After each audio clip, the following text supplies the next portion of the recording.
Bonjour, je m'appelle Céline, j'ai 36 ans, je viens des Ardennes, je suis venue accompagnée de mon beau-père. Je suis atteinte d'une ataxie épisodique cérébelleuse de type 2 qui a été découverte au bout de 21 ans de mauvais diagnostics, de mauvais médicaments. J'ai eu une opération pour rien de l'appendicite. Je vais vous expliquer en bref.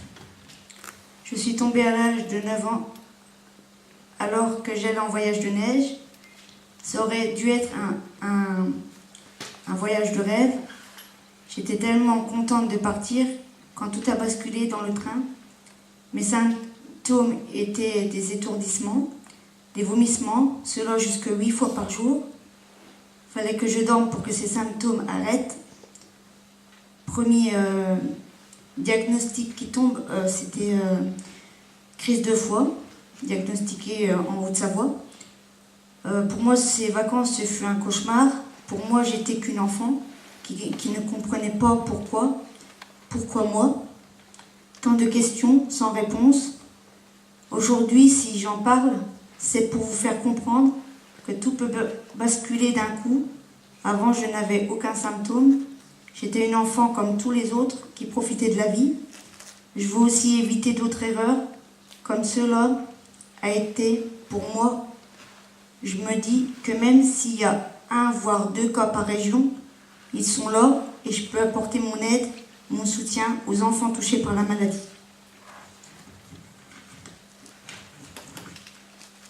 Ainsi qu'à leur famille. La maladie m'a fait grandir plus vite. On mène un combat difficile sur plusieurs années. Le monde médical est là pour vous donner toutes les chances de guérir, l'espoir un jour de trouver un médicament.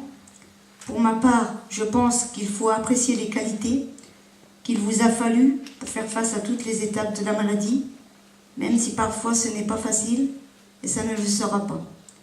Un chemin long est un long combat. Malgré les doutes, les peurs, les angoisses, sachez reconnaître l'être rare et fantastique que vous êtes. Il faut être courageux de se battre tous les jours contre la maladie et contre le regard des autres. Si on me demande de parler d'un souvenir marquant, je dirais tout d'abord, j'ai ce bon souvenir de cet instituteur gentil qui avait une chienne qui s'appelait Lassie. C'était un collet, comme dans le film. Bon, vous savez le film. Hein. J'avais 10 ans, quand j'étais en plein vomissement, cet instituteur si gentil, avec moi, me prenait par le bras et m'aidait à monter dans le bus quand j'étais en crise. Parce que j'étais en crise tous les jours, la même histoire, les mêmes crises, pour moi c'était le quotidien. Les crises, j'étais fatiguée, mais bien dans ma peau, car j'avais toujours ma maman près de moi, pour m'accompagner.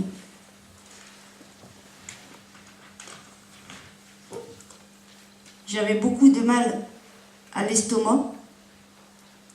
Et pour finir, un des bons souvenirs qui me restera gravé, et dont je suis fière et je peux l'être, à 12 ans, j'ai fait un acte héroïque. Le docteur m'a dit que j'avais sauvé ma grand-mère en le prévenant. Elle avait les lèvres bleues et avait du mal à respirer. Mes parents n'étaient pas là et mes frères étaient occupés.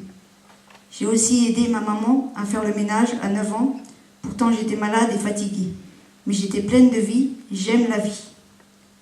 Même que j'avais les devoirs, j'aimais faire le ménage et aider. Et cela n'a pas changé. Je suis devenue plus fatiguée pour le ménage.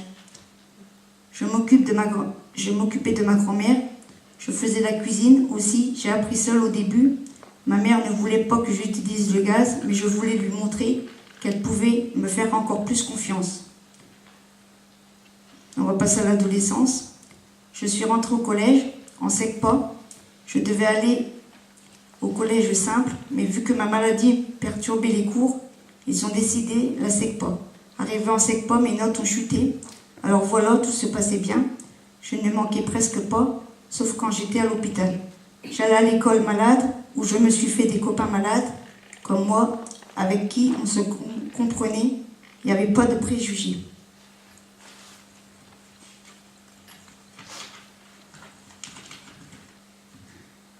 Quand c'était le collège, je partais vomir dans les toilettes.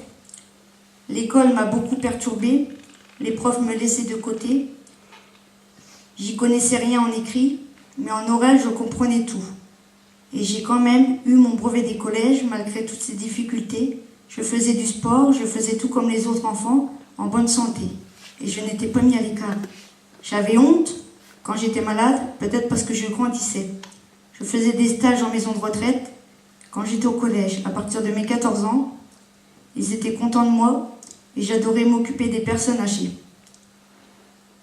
Quand j'ai quitté le collège, en 96 à 98, je suis alors restée en interne à la maison familiale pour passer un CAP de cuisine. Mais je ne l'ai pas eu. Là-bas, c'était bien. Les élèves me protégeaient de tout. On avait été aussi à Disneyland. Et en partant, je me souviens, une des filles du BEP m'a dit de rester à côté de moi. C'est elle qui m'a trouvé ma chambre car j'étais perdue. En 1998, je n'ai pas abandonné. C'est pas parce que j'ai pas eu le CAP que j'ai abandonné, au contraire. Je suis alors âgée de 18 ans. Et je fais un CAP de paysagiste que j'ai eu grâce à mon papa, qui m'a beaucoup appris.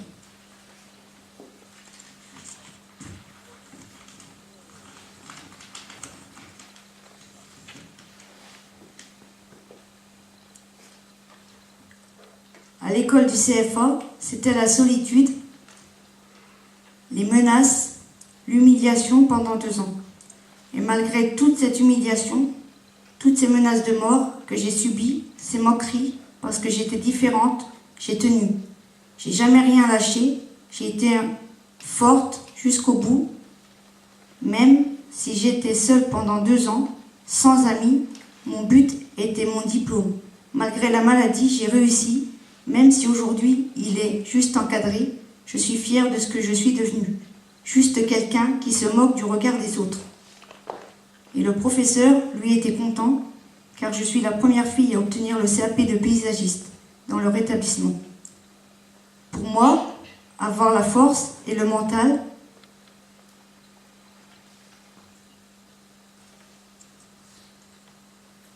il faut de la force pour prendre une décision.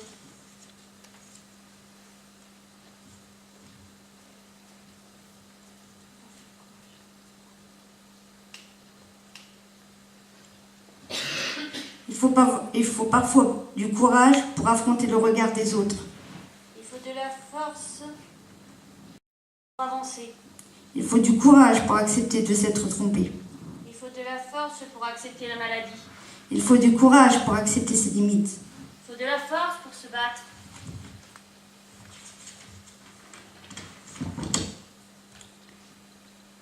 Il faut du courage pour ne pas renoncer. Il faut de la force pour dire non. Il faut du courage pour être capable de donner son opinion, de ne pas avoir peur de parler sans regret. Il faut de la force pour affronter les autres. Il faut du courage pour s'affronter soi-même. Il faut de la force pour réussir. Il faut du courage pour se donner à fond. Il faut de la force aussi pour voir un ami malade. Il faut du courage pour endurer sa propre souffrance. Il faut de la force pour endurer l'injustice. Il faut du courage pour l'arrêter. Il faut de la force pour aimer. Il faut du courage pour s'en aller. Il faut de la force pour vivre. Il faut du courage pour survivre. Il faut du courage et de la force pour faire face à sa maladie, seul et beaucoup d'espoir. Les migraines me gâchent la vie, mais malgré tout, on n'a pas le droit d'abandonner. Aujourd'hui, mon neurologue n'a plus d'alternative. C'est compliqué, mais il faut continuer, qu'elle soit connue un jour, et si on n'y croit pas, ce n'est pas une réussite. Ensemble pour une ataxie épisodique cérébelleuse du type 2 et pour toutes les autres formes d'ataxie. Une pensée pour tous les malades et la famille et les familles qui les accompagnent. On est tous égaux, pas de différence. Pour moi, vous parler ce soir est une nouvelle expérience. C'est la première fois, alors merci à vous tous.